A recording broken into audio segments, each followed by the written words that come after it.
et des organisateurs qu'il a été demandé à l'administration des douanes de réfléchir sur le thème suivant: partage d'informations sur les transactions financières digitales et efficacité de la politique douanière dans un contexte de croissance du commerce électronique. Quels sont les défis et quelles sont les réformes à envisager?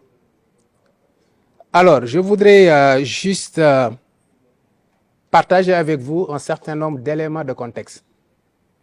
Aujourd'hui, nous sommes dans un contexte de mise en œuvre de la zone de libre-échange continentale africaine. Ça veut dire que l'objectif qui est recherché, c'est bien entendu une hausse des échanges entre pays africains et par conséquent une neutralisation des droits de douane. Cela veut dire que, inéluctablement, on devrait assister à une baisse des droits de douane. Nous sommes également en train de dérouler un programme de transition fiscale qui veut qu'il y ait un dépérissement des droits de porte et une montée en puissance de la fiscalité intérieure. Nous sommes également dans un contexte de mise en œuvre de politiques publiques qui ont comme objectif la souveraineté dans tous les domaines, notamment dans le domaine de la souveraineté alimentaire, de la souveraineté énergétique. Récemment, le ministre de l'Agriculture a fait une déclaration annonçant que plus de 1000 milliards sont utilisés pour l'importation de produits alimentaires.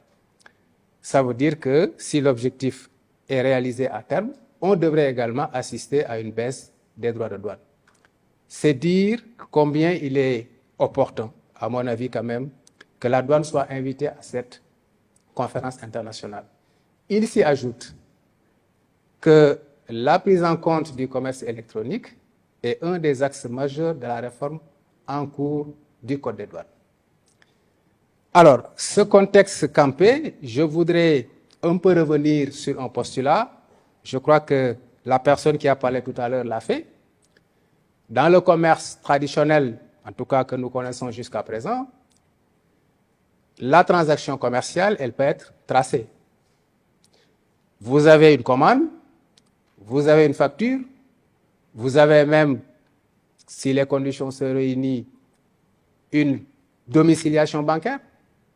Vous avez d'autres documents qui doivent accompagner la déclaration. Donc, il est beaucoup plus aisé dans le commerce traditionnel pour l'administration des douanes de pouvoir procéder au dédouanement. Aujourd'hui, on assiste à quoi? Aujourd'hui, on assiste, comme il a été dit précédemment, à un commerce, à la limite, comme on a dit, qui est numérique. Le paiement se fait très souvent sans document. Alors, comment l'administration des douanes doit procéder au dédouanement si la transaction, en tout cas, n'implique pas une facture, une domiciliation bancaire? Qu'est-ce qu'il faut faire? Ça, c'est déjà un premier défi, c'est le recouvrement des droits de douane. L'autre défi, c'est quoi? C'est la facilitation des échanges. Nous savons tous que l'économie numérique, compte tenu de sa croissance exponentielle, implique des milliers et des milliers d'envois de petites dimensions qu'il faut contrôler et qu'il faut évaluer. Ça, c'est un défi. Et le troisième défi, c'est le défi sécuritaire. Qu'est-ce que l'administration des douanes doit faire pour disposer des informations au préalable, pour procéder à une analyse et une gestion des risques qui puissent permettre non seulement de pouvoir faire le contrôle, mais également de prendre en compte les défis sécuritaires.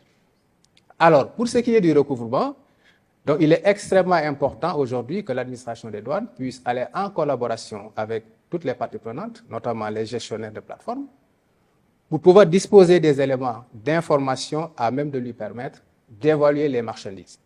Et quand je parle d'évaluer les marchandises, c'est extrêmement important parce que dans le cadre du commerce électronique, évidemment, tous les envois ne pourront pas faire l'objet de contrôle.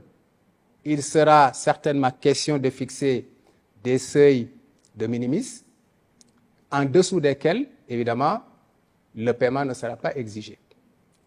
Le défi maintenant par rapport à ça, c'est qu'il y aura une tendance à fractionner les envois de sorte que l'importateur ou en tout cas l'opérateur échappe au contrôle de l'administration des douanes. Ça, c'est déjà un défi. L'autre défi également, c'est relativement, bien sûr, aux autres éléments de l'assiette, notamment l'origine. Comment aujourd'hui apprécier l'origine d'une marchandise qui a été vendue de façon électronique sans qu'on puisse avoir un peu les antécédents par rapport à la production de la marchandise et par rapport également au transport. L'autre défi, c'est la facilitation des échanges. Je l'ai dit tantôt, c'est une mission extrêmement importante de l'administration des douanes. La mission de facilitation implique que l'administration des douanes assume sa mission de contrôle sans pour autant porter atteinte au bon déroulement du commerce.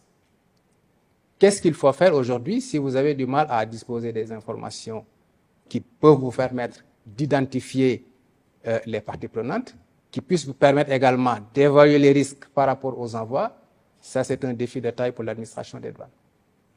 L'autre défi, c'est le défi sécuritaire.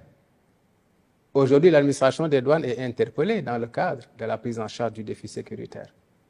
Et pour que l'administration assume réellement cette mission sécuritaire, encore faudrait-il, comme je l'ai dit tantôt, qu'elle puisse disposer des informations, mais également éviter que le commerce électronique ne soit utilisé justement à des fins de criminalité transnationale organisée.